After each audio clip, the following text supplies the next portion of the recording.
Enjoy reading the story on Manga Funny channel.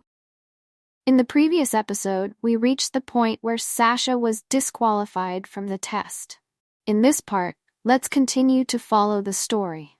She thought to herself to act naturally like an angel and use her trademark smile attack. However, she still got disqualified, leaving her confused about what was happening. At this moment, she suddenly asked to wait a moment to question the inspector. "Are you disqualifying me before conducting the test? I look harmless, don't I? I don't even have a mustache. Why aren't you conducting the test on me?" The inspector coldly replied, "Because your smile is uncomfortable." Despite her confusion, she asked the inspector again, "What reason is that? Please conduct the test fairly." But the inspector turned away and replied, "No need for a test, you've been disqualified," to the bewilderment of many. The inspector asked Romeo to strike her name off the list and bring the next person up. Romeo promptly complied with the inspector's order. At this moment, she was very angry and refused to leave until the inspector finished checking her palm. Seeing that she wasn't getting her way, she threw herself on the ground and yelled loudly. This caught the inspector's attention. The inspector pondered. Normally, at this point, everyone would leave on their own. The fact that he caused such a disturbance to enter the Duke's residence is quite suspicious. This is not good. What is going on? Romeo intervened to prevent the inspector from making a scene and said, "Today is the day for guests from friendly families to visit. Please, just let it go. It would be better to give her what she wants. If we disqualify her after the test, she'll accept it." The inspector thought, Romeo has a point. The inspector asked her to come forward for a palm check. She unexpectedly replied, "What?" The inspector reiterated, "I'm telling you to come here for a palm check." Immediately, she rushed over and placed her hands close to the inspector's face. The inspector angrily shouted at her, "Do you really want to die?" She responded, "I'm so happy you're going to check my hand." The inspector thought to himself, "Looking at her like this, she seems like a fool. Am I overreacting?" Suddenly, the inspector showed a surprised expression. "Wait, this is the hand of a trained swordsman. Looking at the shape and hardness of the calluses, she is not a normal person." The inspector said, "You have passed." She was overjoyed and asked the inspector, "Really?" The inspector asked back, "Do you want to be disqualified?" She quickly replied, "Ah, no, thank you," and ran off, happy as a child who has been given candy. She thought to herself, "Oh, my cute little fingers, thank you for looking like this." At this moment, Romeo stood aside, observing and commented, "God, why did you let such a suspicious person pass? Especially surprising." The inspector replied,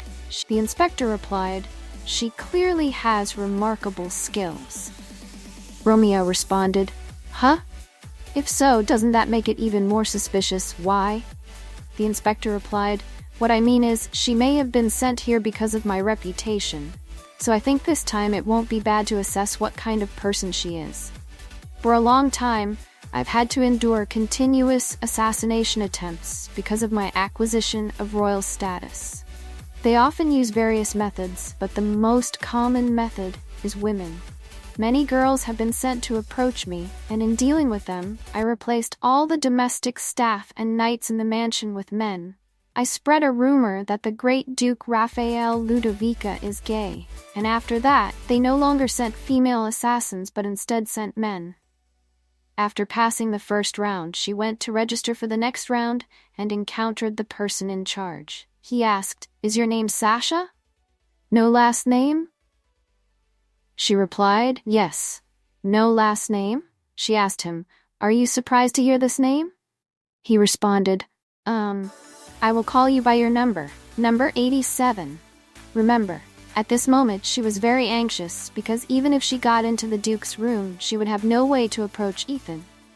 At this moment, she thought to herself, I am so lucky that the first thing in front of the Duke's room is to enter the Duke's room where the knights are.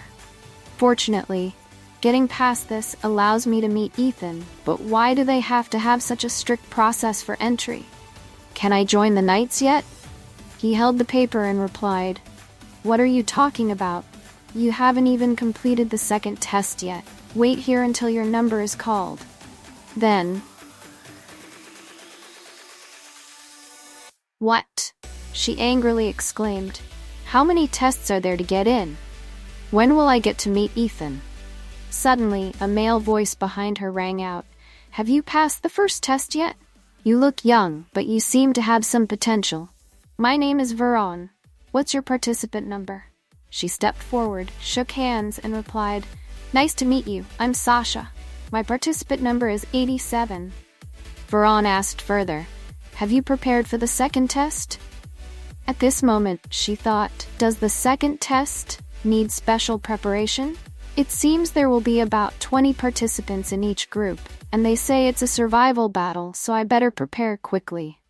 Veron replied, "There are about 3 groups," she responded. "You mean they are making the guests fight to be able to get in?" She said to Veron, "Even though the guards are so strict, it's quite reasonable, isn't it? Do they get to choose? Why do they have to go this far? Is it really clear? This is a test worthy of the reputation of the Black Dragon Knights. Being accepted into one of the 3 great knight orders of the Empire won't be easy. This knight order serves Duke Raphael Ludovica. The owner of the Black Dragon Knights, Duke Raphael Astrid Ludovica, is the nephew of the current knight. A war hero has protected against invasions from neighboring countries and serves directly under the Emperor, granting titles and lands. Because of this, the Duke has significant influence not only in military matters but also in border security. It's only natural that there will be many procedures. Therefore, this kind of security procedure can be expected. So, don't complain anymore. After all, I'm doing this for my sister. Because of this matter, I've come here. I will win with all my strength. I will be the first to enter the audience room." Suddenly, the examiner shouted, "Now we will begin the second test." At this point, a group of participants was talking about handling her first. "Hey, should we deal with that silly girl over there first? Sounds good." In her mind, she was looking forward to it. "Wait for me, Ethan." "Sister." His eyes are so white. At this moment, a man approached, and Romeo replied, "Johann, I apologize for the noise in the training room when we have guests." Johann replied, "No, it's fine. I just thought we could participate in the entrance exam for the famous Black Dragon Knights. Who caused such a ruckus?" Johann walked to the balcony to look outside and suddenly realized something. His face turned pale. Romeo asked Johann, "What's wrong?" He waved his hand in explanation. "Oh, it's nothing. I just saw a familiar face." In his mind, he thought, "Why is Sasha here? A familiar face. I've seen him before." At this moment, the leader of the Black Dragon Knights asked Johann, "Do you know him?" Johann hesitated to reply, I learned swordsmanship from my father along with him when we were kids. But I haven't seen him since then, so I don't know him well." In Johann's mind, he thought, "I have to be careful with my words. If they find out it's Sasha, there will be consequences for me." At this moment, Ludovica thought, "So he is the one who received my teachings. How interesting. That fool seems more foolish than he appears. I wonder who sent that spy here. Haha,